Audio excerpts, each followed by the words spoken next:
How's it going, guys? Welcome to the GenTech channel. Today we have a value-packed video. Value, right? Value. Tons and tons of value. So without further ado, let's hop into it. We're going to be talking about funnels. We're going to be talking about automations. We're going to be talking about how to operate a business as if you have 100+ employees all by yourself. Without further ado, let's get into it. Hey, what's up, everyone? Welcome to another amazing GenTech YouTube video. Today we are discussing how to build automation and systems, because a lot of businesses struggle with creating systems that can really 10x their revenue and grow their business to a whole different level without having to hire so many employees. Because that's the biggest thing, I feel like. Having people that can fulfill the sales process for you so that you don't have to do it the whole time. But for Jack, I have a few questions, because obviously you do this on a daily basis and you do this for clients. Why do you think, first of all, why do you think systems are important on your side of the story? Yeah. There's a ton of ways to do things out there, but actually building out proper automations on the back end. So when you do have these leads coming in, you can actually, automate that and close them so you can focus on what you need to fulfill inside of the business. These are tools like funnels, Zapier automations, email marketing, SMS sequencing, really nurturing the leads coming in. So it's way easier to close, and you can kind of just automate this whole process, make things easier for the business owner itself. So I just want to start from the top. Yeah. The first part of the funnel is the top of funnel, right? So what's the best source to generate the leads? I mean, probably paid traffic, 100%. You can get a little bit of organic in there, but I think just driving paid traffic straight to that opt-in page, capturing that, email, actually getting them into your website, into your funnel, and then kind of let that ride out. And so you can actually nurture that lead and get them to the end of the funnel, So obviously, as being someone that is an expert in the advertising and paid ad space, I find that a lot of times, getting the traffic there is half the battle, Really, I can run the best ads in the world, but if the systems are not in place, there's not much to do with that lead, if you will. There's not much to do with that person.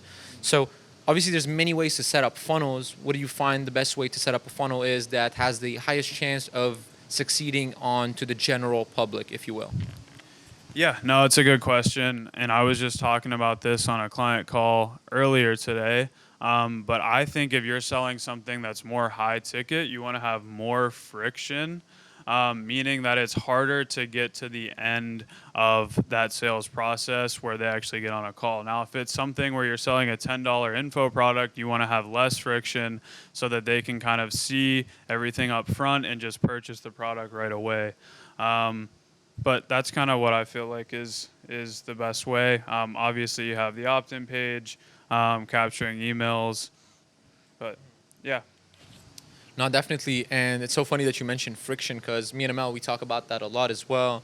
It's a lot of people want to have 100% every lead is super qualified and is already a close. Obviously, that will be awesome, but we don't live in a perfect world. I feel like we learned a lot recently about friction. Do you want to let everybody know, what are your general thoughts on, how to find where the right amount of friction is?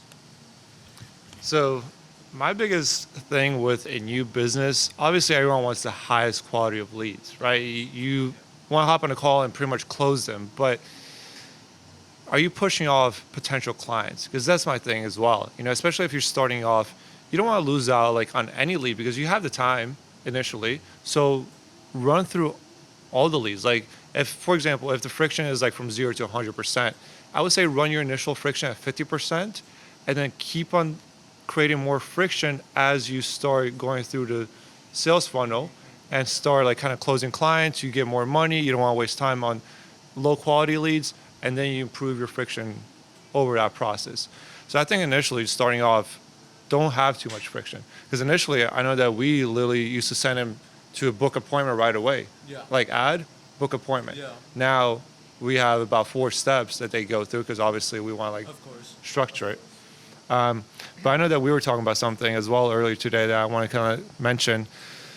So there's so many different funnels, right? There's so many layouts. There's so many like different steps. There's should you do like a webinar? Should you do like an ebook? Like, what have you found, and is it even necessary to follow one type of funnel versus another, or just something else that people are missing when it comes to having a successful like funnel? Yeah, no, it's a really good question. That's a heavy hitter. There's a million different website layouts and funnel designs that you can go after. I think you have to structure it around your offer. Like I was mentioning before, if it's lower ticket, you want sort of like a longer funnel up front. If it's something more high ticket, I think you need a shorter funnel up front and a longer one on the back end, if that makes sense. And yeah, I think that having like the GIF or the webinar sort of as the opt-in is optimal for closing like mid-ticket to high-ticket offers. Definitely. I kind of wanted to also mention one tip that I found is obviously what you want to do is you want to increase the highest quality of lead also without adding friction. If you could have less friction and a higher quality lead, then that's the way to go, right? Exactly. So one tip that I have for everybody watching is call out your audience. When you're building a funnel, you're usually targeting a very niche specific person. So call out your audience within your ad itself, because even though that's technically not friction, you're still increasing the quality, because if someone is listening to your ad and they're like, that's me, then that instantly is going to increase the quality of the lead. I think that's a 100%. Very important point to mention. And you kind of taught me about this when we first started working together. It's what's known now as the glue of the internet, Zapier. Yeah. So, like, how do you feel like people should be utilizing Zapier? Should they be utilizing it at all? Like, how much should you automate? So just let me know your thoughts, man. I mean, now Zapier is kind of like fuel, like oil in the world. Like, you really can't do anything without it. Exactly. Right? It's just crazy how much you can automate with the Zapier. You can literally link anything. And the fact that you can have 7 different funnels, all getting zapped to your one CRM, is where the true value is. Because I kind of asked you, which kind of ClickFunnels or funnel overall should you use?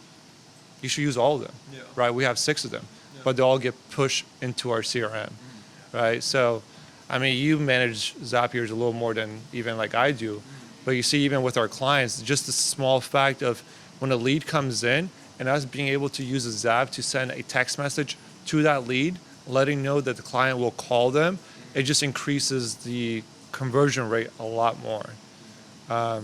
But just to like ask both of you guys, since we like discussed the top of the funnel, the mid funnel, kind of like the friction and so forth, what CRMs and what value do you see like in CRMs to really be beneficial for like our viewers and like our clients? Sure. You start first. So we're gonna both do this, by the way. So just for like my personal opinion is, first of all, just to specify, like, I specialize in bringing the people into the funnel. So when it comes to the CRM, I'm going to be talking about my experience with multiple clients, not just like my experience personally. So just to like back what I'm saying, like a little bit more credibility, I'm going to say something that might be a little controversial, and some CRM companies might not like me saying this, but the truth is it does not matter what CRM you use. It doesn't matter if you don't have leads coming in, if you don't have processes in place, if you don't have email automations, if you're not sending out text messages reminding people of your appointment. Who cares what CRM you're using? Because that's for you. So my personal opinion is find a CRM that you're comfortable with. I personally am a more design-oriented person, which is why we use the CRMs that we use. Like, I like easy visuals, and I like to know exactly where everything is, and I like things being minimalistic, and that's me. You need to find out who is you and find a CRM that fits that. I mean, that's my personal opinion. What do you think? Yeah, no, I mean, Christian nailed the hammer on the nail there. But I think Close.io, SalesMate, these are just a couple of nice design CRMs. But again, if you don't have those appointment setters or sales guys inside of those CRMs, managing them and nurturing the leads, then it doesn't matter, right? I think it's like up to the design, like you said. I'm very design oriented as well. So I like Close.io. I like SalesMate. That's my opinion. So I like it. I do want to ask a question to both of them though, because this is a part of the space that I'm almost not even involved in, is the email part of things. I'll be honest with you guys, like English is the third language that I learned, so my English is not the best. Obviously needed some help editing my book to get that done. Um, but my point is this, is that I get asked this question by clients all the time, and the answer to me is always like, there never is a real answer of how many emails is the right amount, how much reminding people is an amount that's not too up in their face.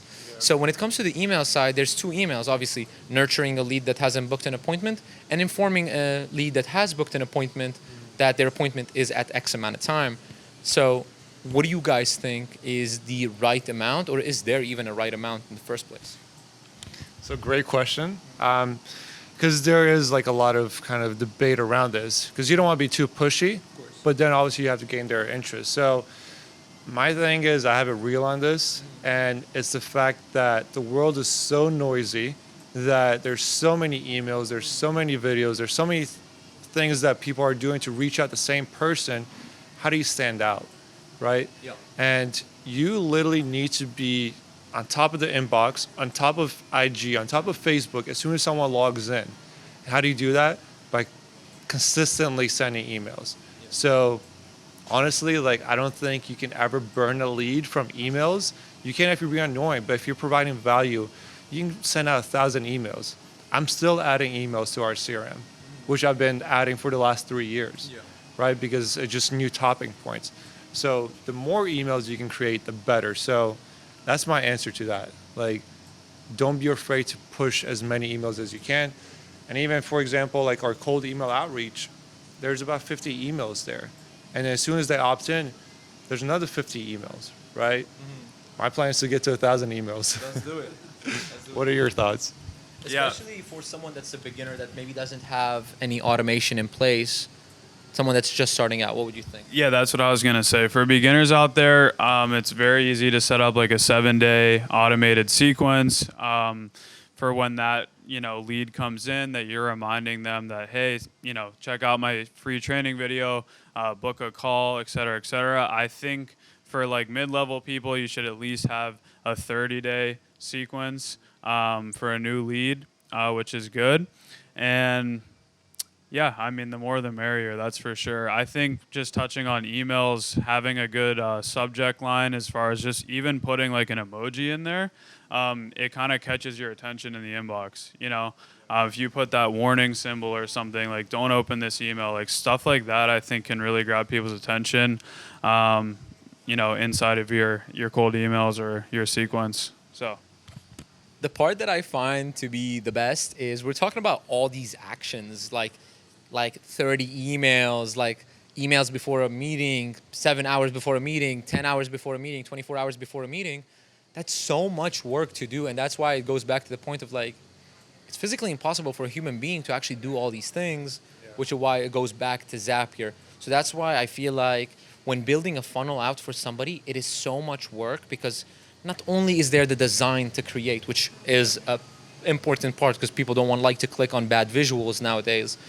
Not only is there an ad to create, not only is there a copy to test, photos to test, videos to test, carousels to test, email titles to test, but also down to the level of different sequences and different steps, maybe putting a text before an email or an email before a text, and trying all these things. It's physically impossible to like set reminders for all these things. So the fact that Zapier provides that at the price that it does, it's like a no-brainer. Every business should be using Zapier. If your business is not using Zapier, you're either one, wasting your time doing things that you shouldn't be doing, or two, stopping yourself from growing because you don't have these things in place. So it's kind of like you should be using Zapier. It's like really that simple, right? I was thinking you're endorsed by Zapier, how much you're talking about them. I mean, if But sponsoring me, you know what I'm saying? Like that monthly payment is not so nice, but it's better than not having it, no, that's a lot of value, because honestly, we're giving you guys like the secrets of what we're doing. Because imagine sending, hopefully to get to the point of 1,000 emails per lead. If you're generating 1,000 leads a month and you're sending 1,000 emails, like you can't do that by yourself. And this is why we discussed that systems and automation and CRMs and Zapiers is important. So I appreciate you guys sharing this. I appreciate you being on our YouTube channel. Yeah, well, it's a pleasure, guys. Do you want to let them know where they can find you? At ecomwoody on Instagram. Send me a DM. What's the keyword for the DM? Amazon. All right, awesome. Any last words? Yeah, make sure to like, comment, subscribe. Let us know your thoughts. You know, me and Amel coming out here with straight up giving you guys all the info we wish we had when we first started. So we'll catch you guys on the second one. See you guys. And make sure to follow us on our IGs. We provide a lot of value. So if we're not shooting enough YouTube videos, it's because we're too busy sharing reels on our IG. And we'll see you in the next one.